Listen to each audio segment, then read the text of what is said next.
starte jetzt den... Achso, ich muss mich wieder nach hinten setzen. So,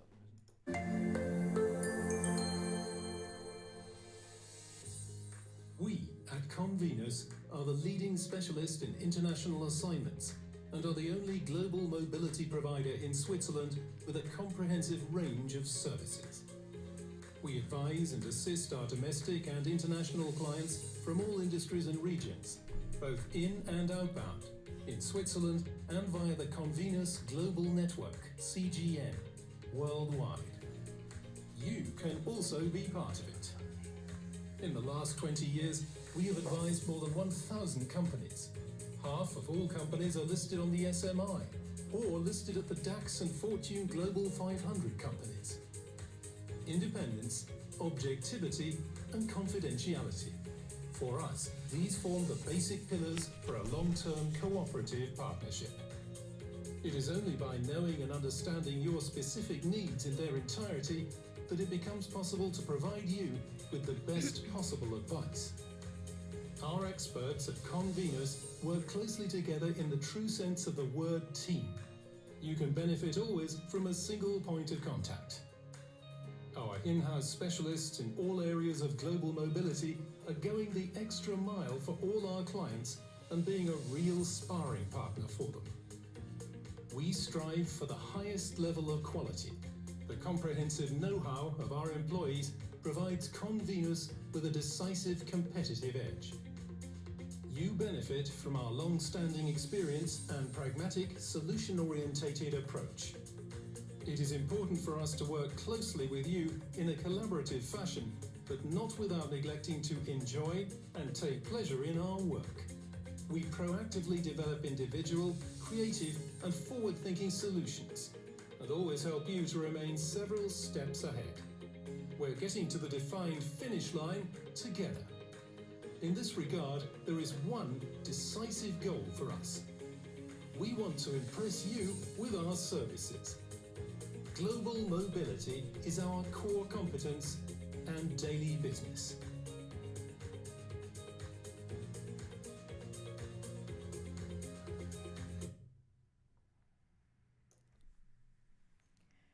Hello and welcome to our Coffee and Consulting event about permanent establishment risk this afternoon. I hope you all have got your coffee and can enjoy it now within the next half hour when we talk about the permanent establishment risk. My name is Friederike Ruch and I'm happy to provide you a bit of insight about that risk coming up now more often also with short-term assignments for a certain short period in different countries where we do have then the issue that permanent establishment risk is created. So then let us start with what is a permanent establishment?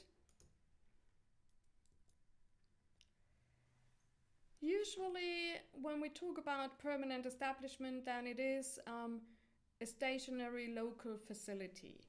Now, what we have seen also in the last couple of months is that some countries are getting stricter and stricter with the criteria when a permanent establishment is really created. And there are certain possibilities when such a permanent establishment is really or could be there. One thing is, and that will also be an issue for the next upcoming years, it's about the apartment of the employee.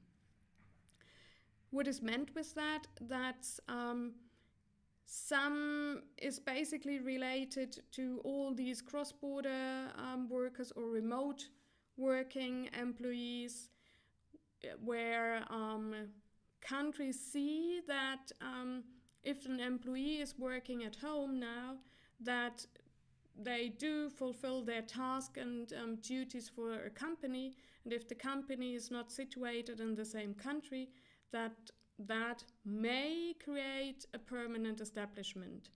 And they see then as well that there's a possibility then to tax or get some taxes in based on the apartment of the employee, for example. Then another possibility where a permanent establishment can be created is the location of the client.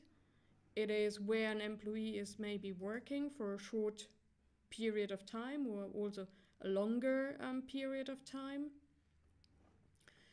What you maybe have also to keep in mind there is that in usually countries say we only see a permanent establishment if it's really for a certain period of time, usually a bit of a longer time frame. However, in some of the double tax treaties, as well as in the OECD treaty, it's indicated that that should be 6 months to 12 months.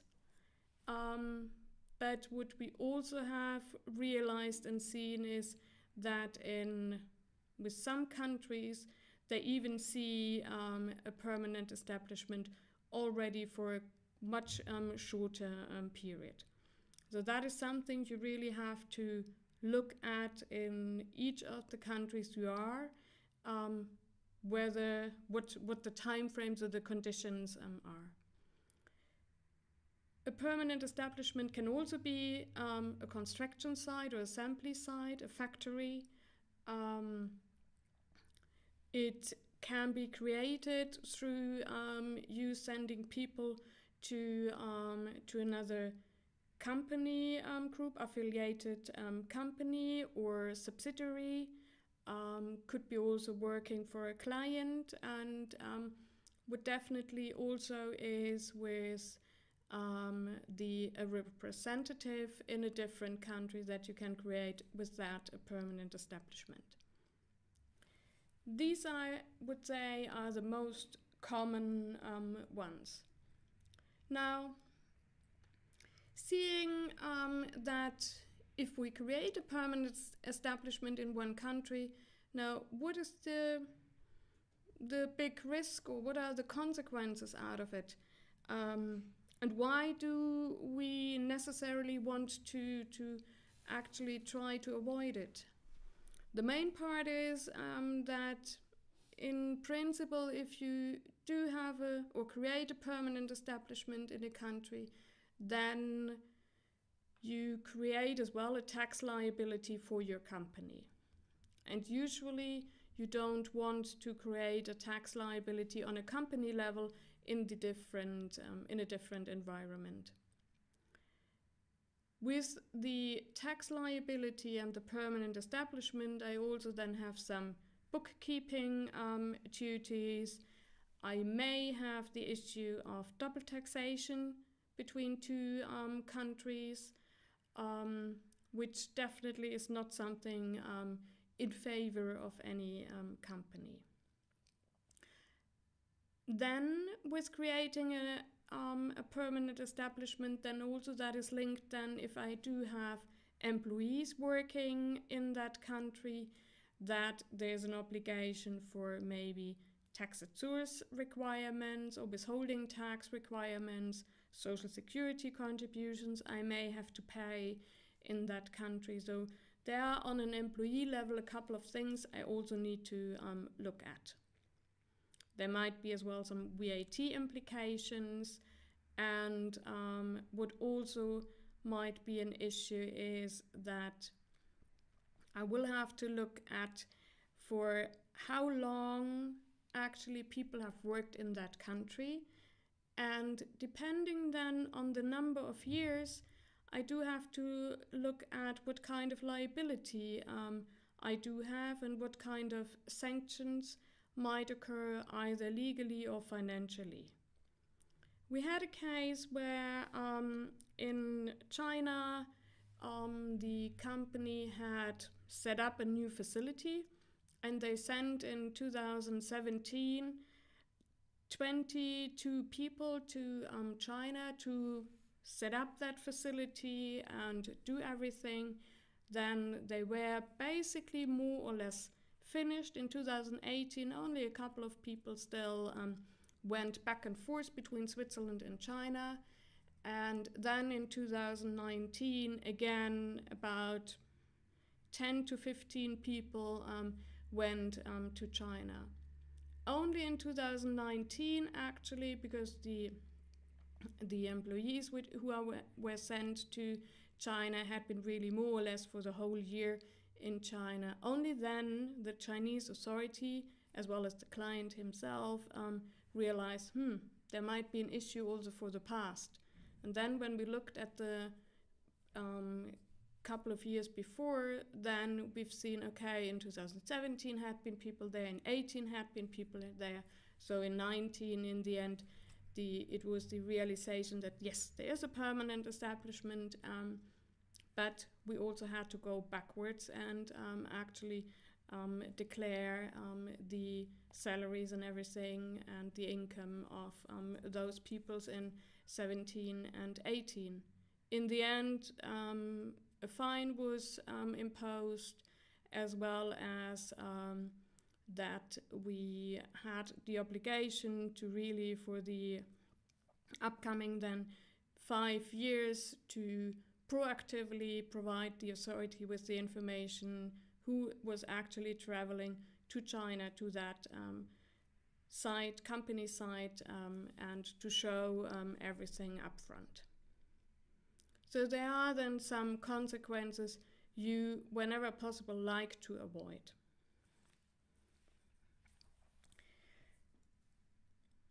So seeing at all these risks, I think we should look at 2 examples in that area to give you maybe a bit of a better idea why we, first of all, chose that topic for today's coffee and consulting event, as well as why we think you should really review the permanent establishment risk factor in each of these assignments you will do in future.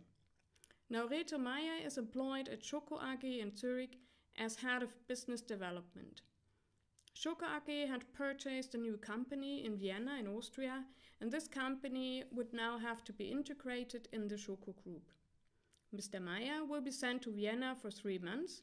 During this period, he is supposed to manage the integration as well as perform his function as head of business development and a member of the management of Schoko AG. Now the question is, with that assignment of 3 months, is the Swiss company creating a permanent establishment? Is there any risk at all, or is there no risk and so the assignment can take place with nothing to be done beforehand? If we look at the time frame and seeing that Mr. Meyer is only going to Austria for 3 months, then we definitely have to say it's for a very short period of time. Usually we would say that is too short to create any kind of permanent establishment in any country. Now, Austria is a bit strict, and we would advise, if you have somebody assigned to Austria in a similar scenario or setup like this one, then definitely see and check out whether the risk is there or what you can do in order to avoid it as best as possible. Now, if we look at the company level, Mr. Meyer is the head of business development and a member of the management. So definitely his duties or whatever he is doing, he's doing in the sense or in his function as a member of the management of the Swiss entity. So it's not just some low-level employment. Anything he is doing is the Swiss company is binding to this. So legally seen, yes, whatever he is doing in Austria for the Swiss entity definitely there is a risk of a permanent establishment. Now, the only thing is that really already for 3 months given, or can that be basically avoided because the time frame is so short? So, meaning in the end, if you have such an assignment then and you come to the conclusion, okay, there might be a risk, then definitely that is the time point where you actually go and seek for the advice about it. Now we also have to look on the employee level. Is there anything we need to do? Now, from an employee level or on an employee level, we definitely have to look at the posted worker notification, and in that regard we do have to get that notification done in Austria for him. Seeing that he most likely will remain in the Swiss social security system, which also makes the most sense. From the Swiss entity, there's then the request to be done for an A1, which shows that he's covered under the Swiss social security system while he's working in Austria. On a tax level now, on an employee tax level, we have to distinguish whether there is now a permanent establishment or whether there's no permanent establishment. If we say, because of whatever reasons, there's definitely no permanent establishment created through the work Reto Meyer is doing in Austria, then we only have to look at the 183 days rule. Are there all the conditions met? If yes, then definitely also on an employee level there is no taxation. If we say there is a permanent establishment created, so based on that, the Austrian income related to the Austrian work from Mr. Meyer, that income will be taxed in Austria.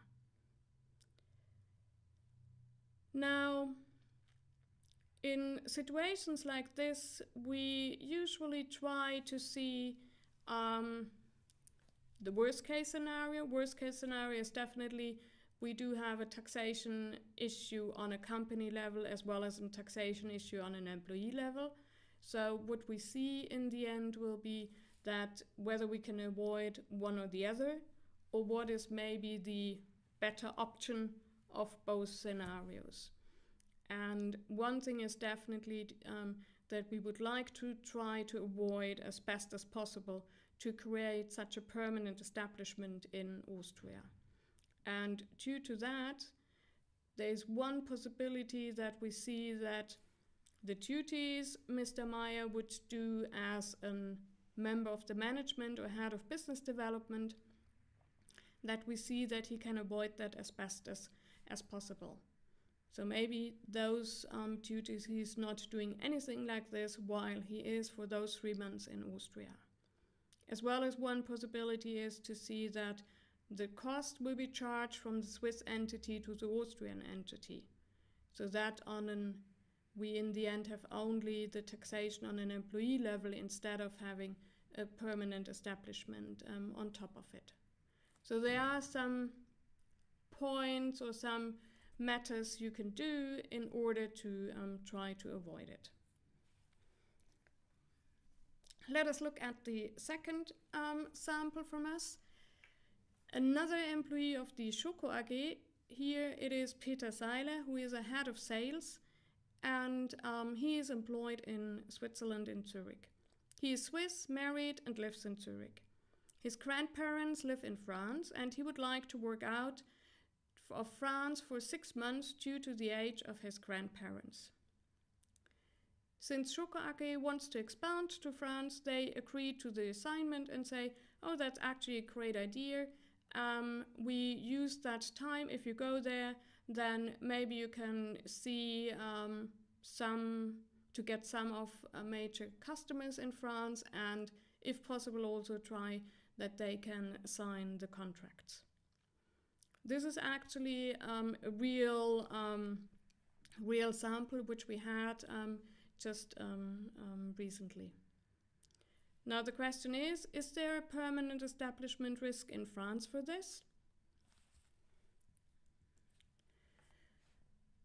And I assume you know the answer. Yes, there is a risk if he's working now for 6 months out of France with being able, or in the end doing negotiations with contracts as well as finalizing them and signing them off. This is something you always have if you have someone working in another country as a salesperson, and in the end that salesperson can sign the contracts and gets everything done and the deal is done with the client.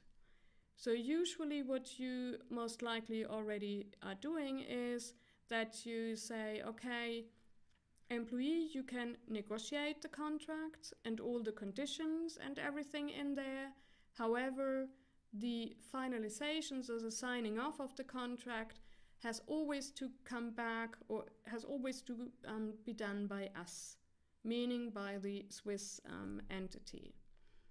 With that, up to now, there were usually no problem at all for those salesperson or representatives in the countries. They didn't create with that a permanent establishment, and therefore everything was on track. Now, what I can say is that this has been recently already discussed with a couple of other countries, and they see that most likely they will look at that a bit closer.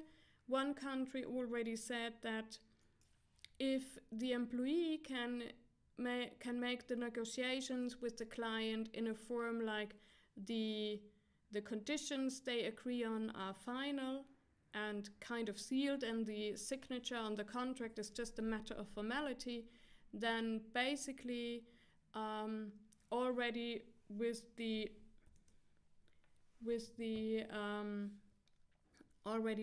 actually the negotiation being done, the permanent establishment is created. So that is maybe something which you should keep in mind for future, that you will have to look at the different countries you have sales representatives in, whether you're still okay with whatever kind of setup you have, or whether you may need to change something.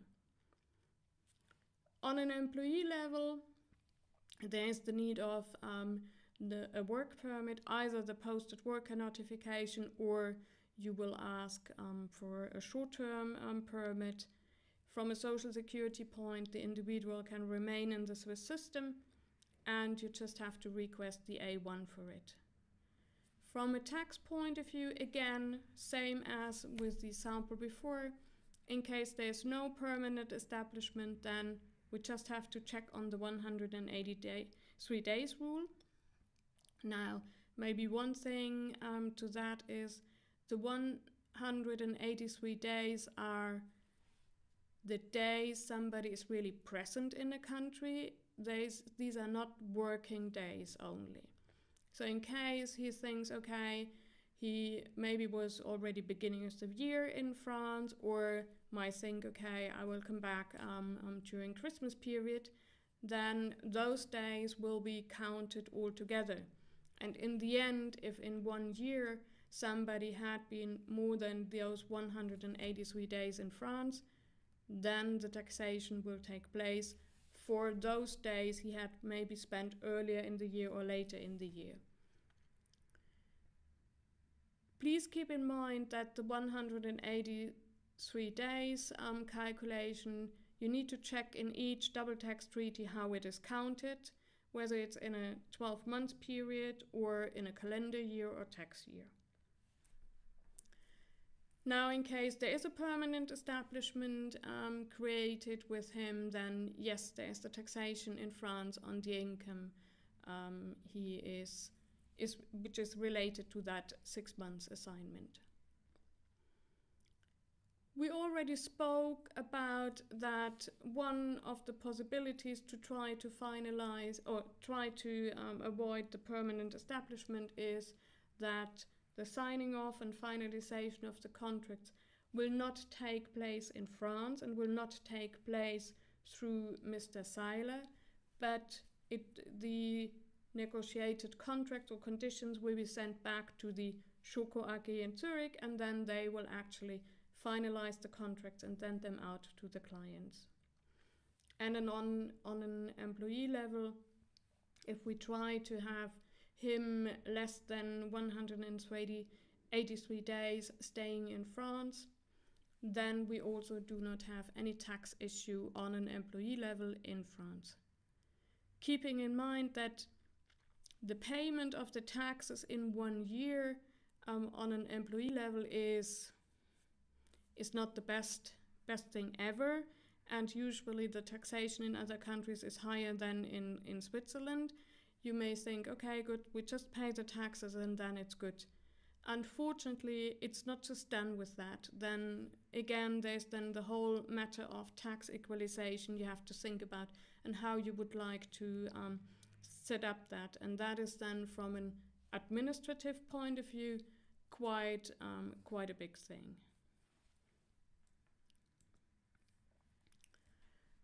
So based on that, what I just outlined, it is definitely one thing I would like to draw your attention to and ask you to really, if you send people on an assignment abroad, then check on that permanent establishment risk matter.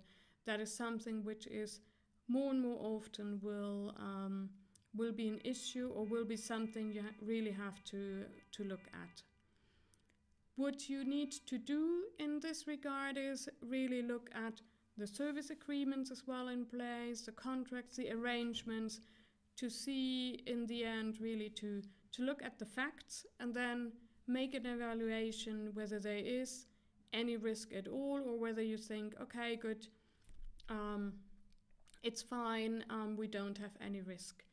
If you say, I'm not sure, there might be a risk, and then that would be the point where you better go and ask for advice whether there is something you need to take care of or not.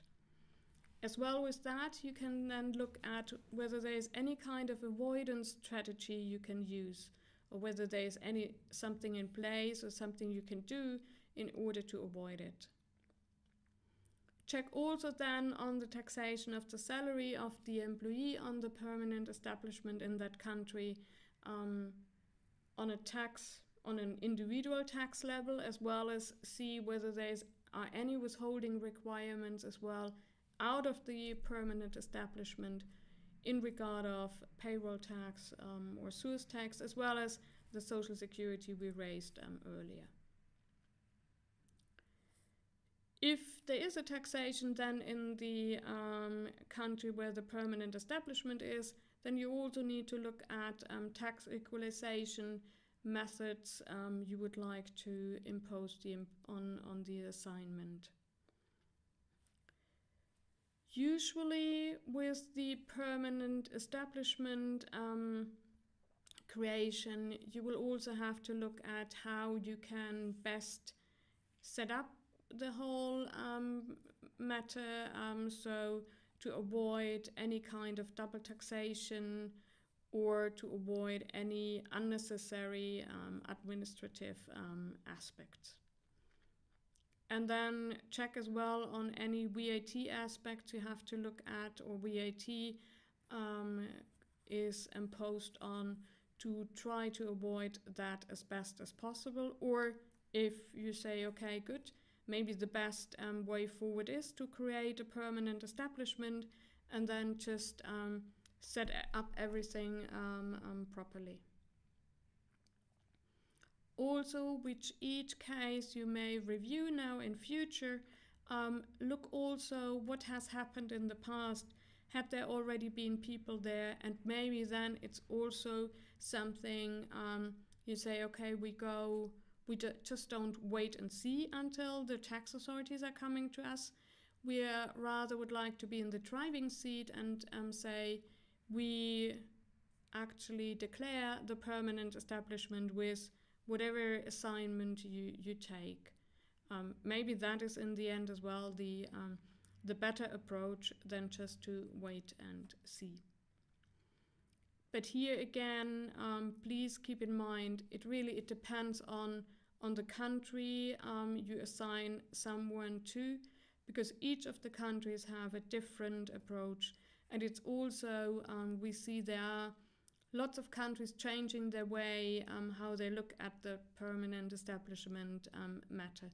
So please check on it on a regular basis if you send people to the same country from time to time.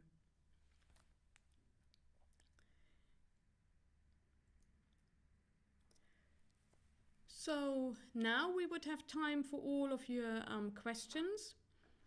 In case you have already sent us any questions either in the LinkedIn panel or here on YouTube. If not, then please just try to send them and we will answer them. Otherwise, if you have afterwards a question about that matter, then you can also just drop us an email and we will get back to you. Now we have already some questions. The first question is, should we check the permanent establishment risk for every posting? I would say yes. Maybe if you now say, okay, I start tomorrow with checking that permanent establishment risk for the assignments, you may not be able to do that now for all of them. Maybe you say, okay, we start with any assignment being for more than 6 months, for example, or 3 months, and then with all the experience you then get, and every time you will see there is something else you better need to check on the next time, you can do then the checkup with all the others as well. The next question is, we have an assignment on an assembly site in Germany that will last maximum 4 months. We are sending 5 employees to Germany for the assignment.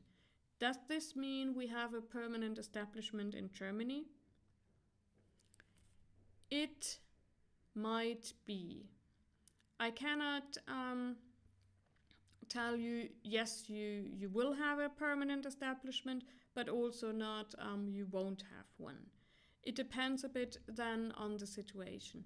Usually in the double tax treaty between Germany and Switzerland, it is that we say an assembly, if people are working on an assembly site which takes longer than 6 months, then with being longer as 6 months, then yes, there is a permanent establishment.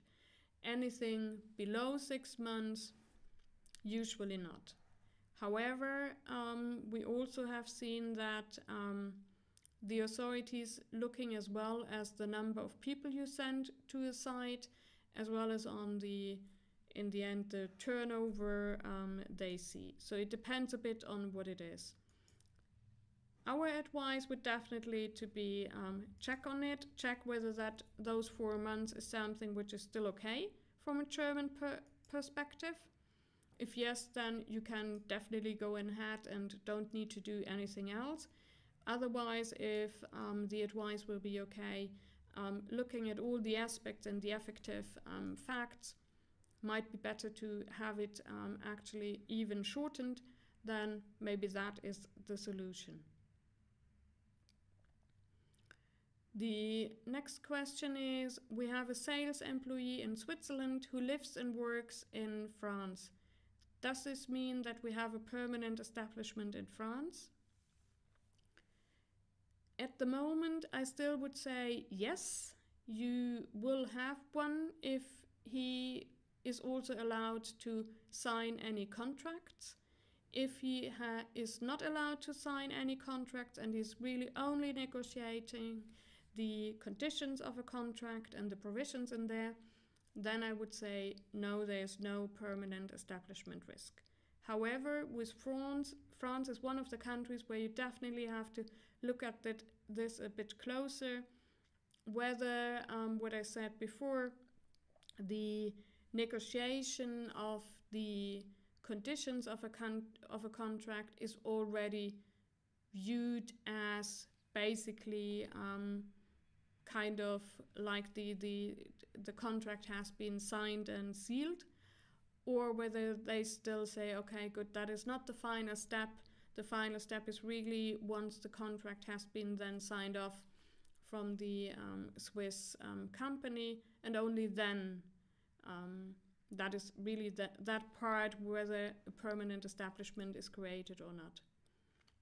So in regard to France, please check on that, how that will be in future. The next question is, what do we have to do if we have a permanent establishment? Now, if you say, yes, we do have created a permanent establishment, or yes, we say we do want to indicate that we do have one, then you will have all the obligations I raised earlier, like tax matter or tax issue on a company level. You need to look at the bookkeeping, the VAT aspects, and then as well, if you have employees, then you have all the withholding requirements in regard to taxes as well as social security. And you also will have to run a payroll basically for those. The next question is, how can we check a permanent establishment risk? Now, the major point is really in checking that permanent establishment risk, really to look at all the facts of a situation. And there as well, look at the contracts, at the kind of agreements, service level agreements maybe in place. Whatever you find and have in regard to a situation, try to get all the facts together. And only once you have all the facts together, then you can check on whether there is a risk or not. One of the major points is as well as the level of an employee, so in what kind of hierarchy level the employee is employed with, as well as what kind of duties and tasks he has to fulfill for the company, and the period he is then in the end working in the different country.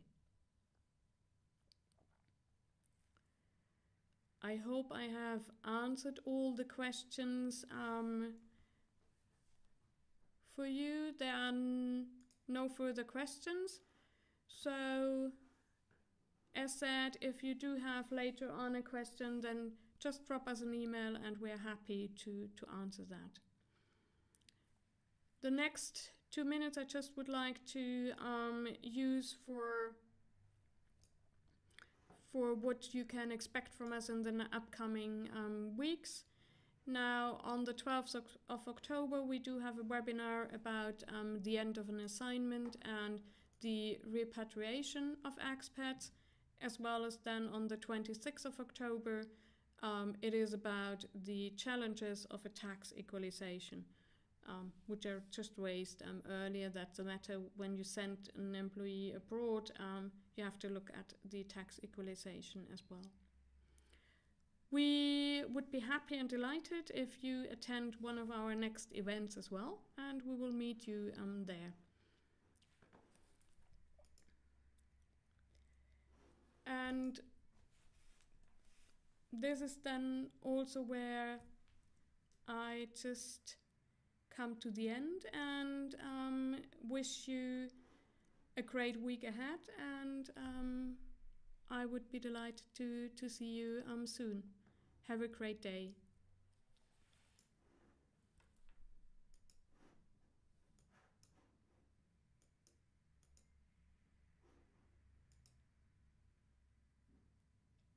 Nichts mehr aus.